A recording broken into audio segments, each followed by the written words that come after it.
அன்பு நண்பர்களே, அனைவருக்கும் வணக்கம். இயேசு கற்பித்த இறைவேண்டல் மத்தேயு 6:9 முதல் 13 வசனங்களிலும், லூக்கா 11:2 முதல் 4 வசனங்களிலும் அடங்கியுள்ளது. இயேசு தமது சீடர்களிடம் பேசும்போது இவ்வாறு கூறினார்: நீ ஜெபம் பண்ணும்போது மாயக்காரரைப் போல இருக்க வேண்டாம். மனிதர்கள் காணும்படியாக அவர்கள் ஜெப ஆலயங்களிலும் வீதிகளிலும் சந்திகளிலும் நின்று ஜெபம் பண்ண விரும்புகிறார்கள். அவர்கள் தங்களின் பலனை அடைந்து தீர்ந்ததென்று மெய்யாகவே உங்களுக்கு சொல்லுகிறேன். நீயோ ஜெபம் பண்ணும்போது உன் அறை வீட்டுக்குள் பிரவேசித்து உன் கதவை பூட்டி அந்தரங்கத்தில் இருக்கிற உன் பிதாவை நோக்கி ஜெபம் பண்ணு.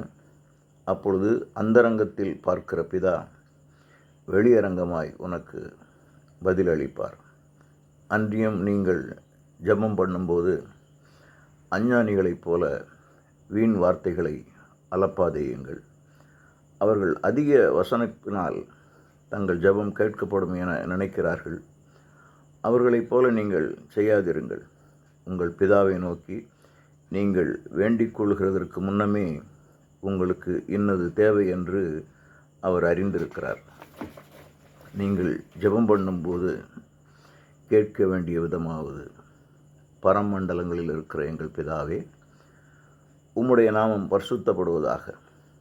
உம்முடைய சித்தம் பரமண்டலத்திலே செய்யப்படுகிறது போல பூமியிலேயும் செய்யப்படுவதாக. எங்களுக்கு வேண்டிய ஆகாரத்தை இன்று எங்களுக்கு தாரும். எங்கள் கடனாளிகளுக்கு நாங்கள் மன்னிக்கிறது போல எங்கள் கடன்களை எங்களுக்கு மன்னியும்.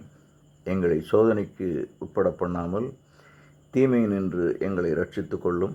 ராஜ்யமும் வல்லமையும் மகிமையும் என்றென்றைக்கும் உம்முடையவைகளே, ஆமேன் என்பதே என்றார்.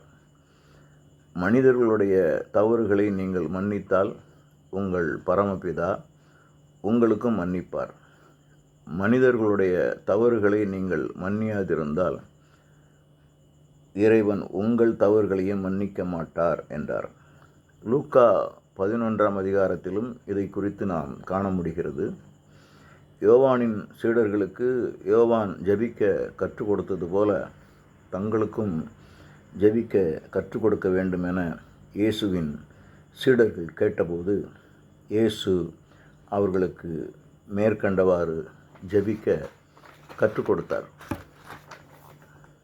எனக்கு அன்பான அண்ணனும் எனது ஆரம்பகால இசை குருவுமான இசையமைப்பாளர் திரு கோட்டீஸ்வரன் அவர்கள் என்னை தொலைபேசியில் தொடர்பு கொண்டு தனக்கு ஜெபிக்க கற்றுத்தரும்படி கேட்டுக்கொண்டார்.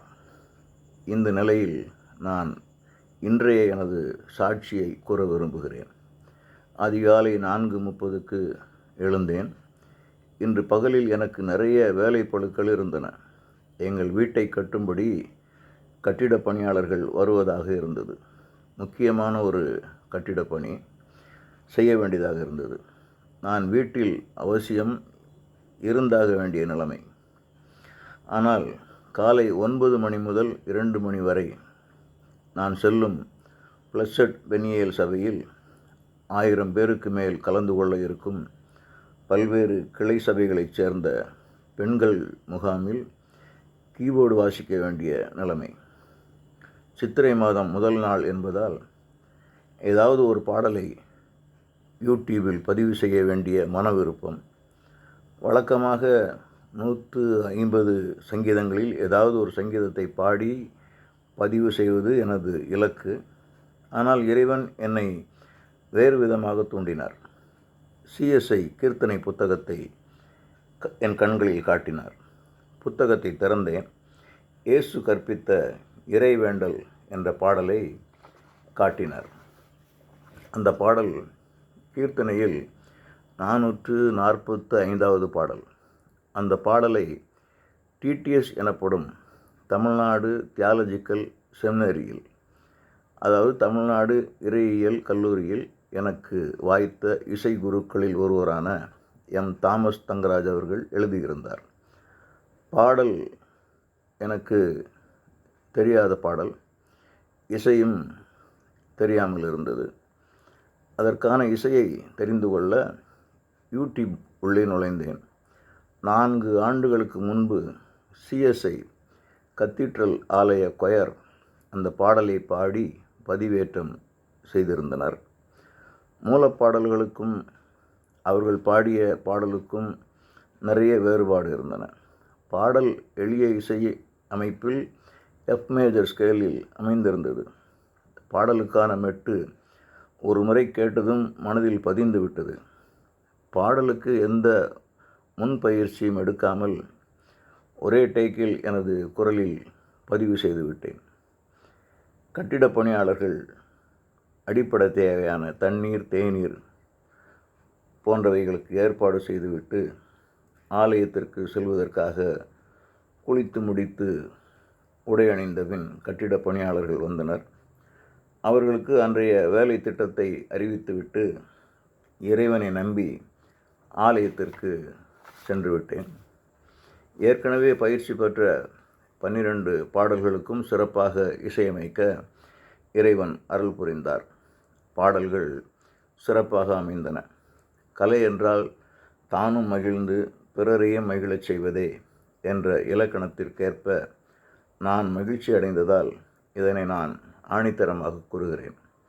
பெண்கள் ஐக்கிய முகாமில் செய்தி கொடுக்க வந்திருந்த சகோதரி ஆண்டனி ரீபா டேவிட் அவர்களின் செய்தி ஆச்சரியமாக இருந்தது. சகரியா 9:12 வசனத்தின்படி, நம்பிக்கையுடைய சிறைகளே அரணுக்கு திரும்புங்கள் என்பது செய்தியின் தலைப்பு.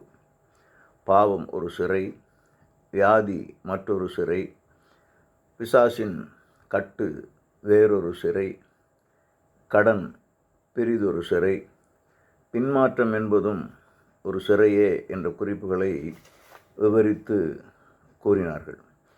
செய்தியின் நடுவில் அவர்கள் ஒரு சம்பவத்தை சொன்னார்கள். இயேசுவின் மீது மிகுந்த நம்பிக்கை கொண்டிருந்த குடும்ப தலைவி ஒருத்தி கையில் பணம் இல்லாத காரணத்தால் மளிகை கடை ஒன்றுக்கு சென்று அன்றைய சாப்பாட்டுக்கான பொருட்களை கடனாக கேட்டாளாம். கடைக்காரன், ஏன் உங்கள் இயேசு உங்களுக்கு தரமாட்டாரோ என கேட்டு, உனக்கு தேவையான பொருட்களை ஒரு பேப்பரில் எழுதி எடுத்து வா, பேப்பர் எடைக்கு உனக்கு பொருள்கள் தருகிறேன் என்று கேலியாக கூறினானாம். அந்த பெண் வீட்டிற்கு வந்து மனம் உடைந்து ஜெபித்துவிட்டு ஒரு பேப்பரை கையில் எடுத்து, இன்று எங்களுக்கு தேவையான உணவுக்கு பொருட்கள் வேண்டும் என எழுதி எடுத்து கடைக்காரனிடம் கொடுத்தாளாம். பேப்பரை ஒரு தட்டில் வைத்த கடைக்காரன் அவளுக்கு தேவையான பொருட்களை மறு தட்டில் வைத்த பின்பே தராசு முள் நடுநிலையை காட்டியதால் அவன் பயந்து இயேசுவை குறித்து நல்ல சாட்சியை கூறினானாம். இறைவன் என்னுடன் இடைப்படுவதை உங்களுக்கு தெரிவிக்க கடமைப்பட்டிருக்கிறேன். ஆலயத்திலிருந்து வீட்டுக்கு வந்த சிறிது நேரத்தில் நான் ஏற்கனவே சொன்னது போல அண்ணன் கோட்டீஸ்வரன் அவர்கள் தொலைபேசியில் அழைத்து நிறைய பேர் தன்னிடம் ஜெபிக்க கேட்டுக்கொள்வதாக கூறி தனக்கு ஜெபிக்க கற்றுத்தரும்படி கேட்டபொழுது இறைவன் என்னோடு அந்த நாள் முழுவதும் இடைப்படுவதை உணர்ந்து பரவசப்பட்டேன். அதிகாலையில் அவசரமாக பதிவு செய்த பாடலை மீண்டும் கேட்டேன். நிறைய இலக்கண பிழைகள் இருந்ததால் மனம் வருந்தினேன். அதனால் அந்த பாடலை மீண்டும் திருத்தி நாளை பாட உள்ளேன்.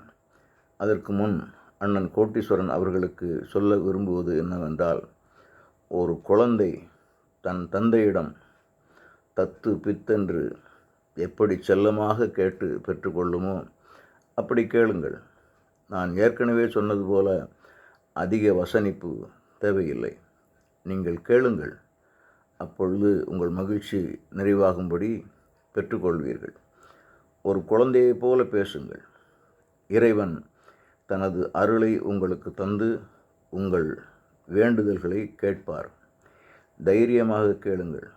உங்கள் வாயை விரிவாக திறவுங்கள். இறைவன் அதை நிரப்புவார். பிறருக்காக வேண்டுதல் செய்வதே சிறந்தது, நமக்காக அல்ல. உங்கள் விருப்பம் நிறைவேற எனது வாழ்த்துக்கள். ஜெபிப்பதற்கு தயங்காதீர்கள். உங்களுக்கு உங்கள் வாயில் என்ன வருகிறதோ அதை தைரியமாக கேளுங்கள். இறைவனிடம் கேளுங்கள், அவர் உங்களுக்கு தருவார் என்று கூறி உங்களை வாழ்த்துகிறேன். நன்றி.